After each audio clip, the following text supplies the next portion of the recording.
जय गणेश दोस्तों, स्वागत है आप सभी का एक बार फिर से। गणपति बप्पा आप व आपके परिवार पर अपनी कृपा दृष्टि सदा सर्वदा बनाए रखें। दोस्तों, यदि आप अपनी लाइफ में नया कुछ सीखना चाहते हैं तो चैनल को सब्सक्राइब जरूर करिएगा। दोस्तों, मंगलवार का दिन हनुमान जी की पूजा और व्रत के लिए समर्पित होता है।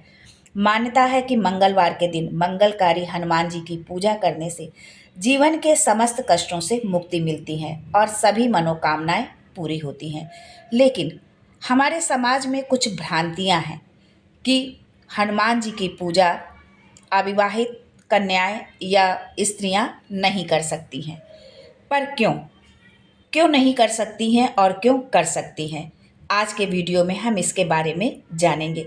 लेकिन ये सब बताने से पहले आपसे रिक्वेस्ट करती हूँ कि वीडियो को लाइक करिएगा, दोस्तों को शेयर कर दीजिएगा और अगर आपने अभी तक चैनल को सब्सक्राइब नहीं किया है तो चैनल को सब्सक्राइब करके बेल आइकन जरूर दबाइएगा।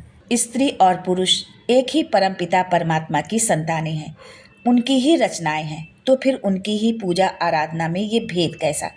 भगवान ने स्त्री हो या पुरुष दोनों को एक समान ही पांचों इंद्रियां दी हैं, उनको सोचने समझने की शक्ति भी एक समान ही दी है, तो फिर ये भेदभाव क्यों। क्या उनका दोष केवल इतना ही है कि हनुमान जी ब्रह्मचारी हैं और स्त्रियों के स्पर्श से उनका ब्रह्मचर्य खंडित हो जाएगा। अगर मात्र स्पर्श करने से ब्रह्मचर्य खंडित होता है तो फिर सभी गुरुपद पर आसीन गुरुओं का भी ब्रह्मचर्य हर क्षण खंडित हो रहा है, क्योंकि उनकी तो न जाने कितनी ही स्त्री शिष्य हैं जो उनके चरण छूती होंगी। ब्रह्मचर्य तो तब खंडित होगा ना जब हम किसी स्त्री के स्पर्श करने पर अपने मन में काम भाव लाएंगे, गलत भावना लाएंगे। और ज्ञानी समाज क्या हनुमान जी को इतना निर्बल मानते हैं कि एक साधारण स्त्री के स्पर्श से उनके भीतर काम भाव जाग जाएगा और उनका ब्रह्मचर्य खंडित हो जाएगा। अरे, जिन्हें स्वर्ग की अप्सराएं यक्षिणियां आदि अपनी ओर आकर्षित नहीं कर पाई तो उन्हें सांसारिक स्त्री कैसे आकर्षित कर पाएगी। जब भी श्री प्रभु के समक्ष कोई स्त्री जाती थी तो वे उन्हें माता कहकर संबोधित कर देते थे या बहन कहकर संबोधित कर देते थे। जिनका जन्म एक स्त्री के गर्भ से हुआ हो उनकी स्त्री से कैसा बैर। हनुमान जी कामाशक्त नहीं है, परंतु ब्रह्मचर्य क्या है ये वो भली भांति जानते हैं। अगर स्त्रियों का स्पर्श वर्जित है तो क्यों हनुमान माता अंजना के चरण स्पर्श करते हैं। अब ये न कहना कि वो तो उनकी माँ थी, ये बहुत पुराने बहाने हो चुके हैं। अगर वो उनकी माँ थी तो जो राक्षसी होती थी वो भी तो उनकी माँ नहीं होती थी ना। फिर क्यों प्रभु उनसे युद्ध करते थे और एक मुष्ट प्रहार से उनका वध कर दिया करते थे। क्यों प्रभु ने स्पर्श किया एक राक्षसी का। दोस्तों, ऐसे कई प्रश्न हैं जिनका उत्तर हमारे ज्ञानी समाज के पास शायद नहीं होगा। हर स्त्री हनुमान जी की पूजा कर सकती है, साधना कर सकती है, उनकी परिक्रमा कर सकती है।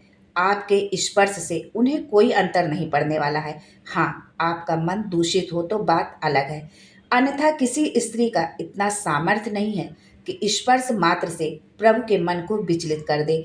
अगर आप ऐसा सोचते हैं तो आप अपने हनुमान जी को बहुत कम आंक रहे हैं और अपने भगवान के सामर्थ्य पर शंका करने से अच्छा है कि हम भक्ति करना ही छोड़ दें।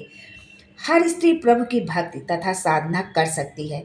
हनुमान जी को गुरु के रूप में पूजे, बड़े भाई के रूप में पूजे और फिर देखें कि उनकी कृपा आप पर बरसती है कि नहीं। जो लोग तंत्र मार्ग में हैं वे प्रत्यंगिरा को तो जानते ही होंगे। माँ का ही उग्र स्वरूप है प्रत्यंगिरा। माँ पूर्ण दिगंबर अवस्था में दिगंबर शिव की गोद में हिमालय के उच्च शिखर पर बैठी हैं। किसी बात को लेकर माँ क्रोधित हो जाती हैं और पुनः शांत होने पर शिव से कहती हैं कि हे शंभु, मेरे उस उग्र स्वरूप के बारे में आप कुछ कहें जो कुछ क्षण पहले मैंने धारण किया था। शिव ने कहा कि आज से तुम प्रत्यंगिरा कहलाओगी, तंत्र में तुम्हारा विशेष स्थान होगा। शिव के दिगंबर देह से दिगंबर अवस्था में प्रकट होती हैं। प्रत्यंगिरा अंग पर एक धागा भी नहीं है, इसीलिए प्रत्यंगिरा है। कृत्या तक को भस्म कर देने वाली, एक हुंकार मात्र से ब्रह्मांड को फोड़ देने वाली ये प्रत्यंगिरा और हर देवता के अंग में विराजती हैं प्रत्यंगिरा। जब क्रोध में आ जाती हैं तो वो अच्छे अच्छों को नग्न करके रख देती हैं प्रत्यंगिरा। इसी प्रत्यंगिरा का प्राकट्य हुए श्री हनुमान जी की देह से भी। जब हनुमान जी की तपती देह से मकर ध्वज ने जन्म लिया तो श्री प्रभु इस बात को स्वीकार नहीं कर पाए, क्रोध में भर गए और उनके इसी क्रोध में तपते देह से उत्पन्न हुई हनुमान प्रत्यंगिरा। प्रत्यंगिरा नग्न है, अतः वो लोगों के विचारों में दौड़ती हैं। मनुष्य स्वयं के सामने ही नग्न हो जाता है, ऐसे उसकी सत्यता को खोलकर रख देती है प्रत्यंगिरा। इसी देवी ने हनुमान जी के मन को शांत किया और उसी दिन से प्रत्यंगिरा का एक नाम और हुआ हनुमत प्रत्यंगिरा। जो हनुमत प्रत्यंगिरा को पूज लेता है उसके शत्रु काल के मुख में समा जाते हैं। पूर्ण उग्र और तंत्र की मुख्य देवियों में से है हनुमत प्रत्यंगिरा। हनुमान के तप करने पर उनके ही अंग से प्रकट होती हैं ये देवी। भविष्य में इस विषय पर भी चर्चा अवश्य होगी। आज ये बताने का केवल इतना ही उद्देश्य था कि प्रभु के श्री अंग में एक स्त्री विराजती है जिसे तंत्र ने हनुमत प्रत्यंगिरा कहा है। तो आप उन्हें स्त्री तत्व से दूर कैसे करेंगे? परमेश्वर ने सभी को समान अधिकार दिए हैं, अतः कोई भेद ना करे। अपने दर्शन शास्त्र के आधार पर सत्यता को हम नकार नहीं सकते हैं, अतः स्त्रियों को भी समान अधिकार प्रदान करें। ये स्त्री समाज की शक्ति है, इनमें बड़ा धैर्य है और साहस भी है। मेरे दो शिष्य, एक पुरुष और एक स्त्री, दोनों ने ही हनुमान साधनाएं की और पुरुष की अपेक्षा स्त्री को शीघ्रता से सफलता मिली। दोस्तों, प्रभु आपके लिंग को नहीं, आपकी भावनाओं को देखते हैं।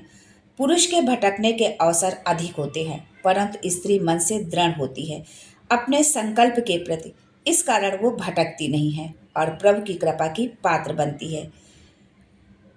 इस विषय पर अधिक चर्चा करने से अच्छा है कि जिसको जो समझना है वो समझे। वो अपने विचार से, अपने तर्क से सत्य और असत्य को उजागर करने की कोशिश करेंगे, पर सत्य यही है कि भगवान के लिए ना तो कोई स्त्री है ना कोई पुरुष है, वो सबके लिए एक समान है। आज के लिए बस इतना ही।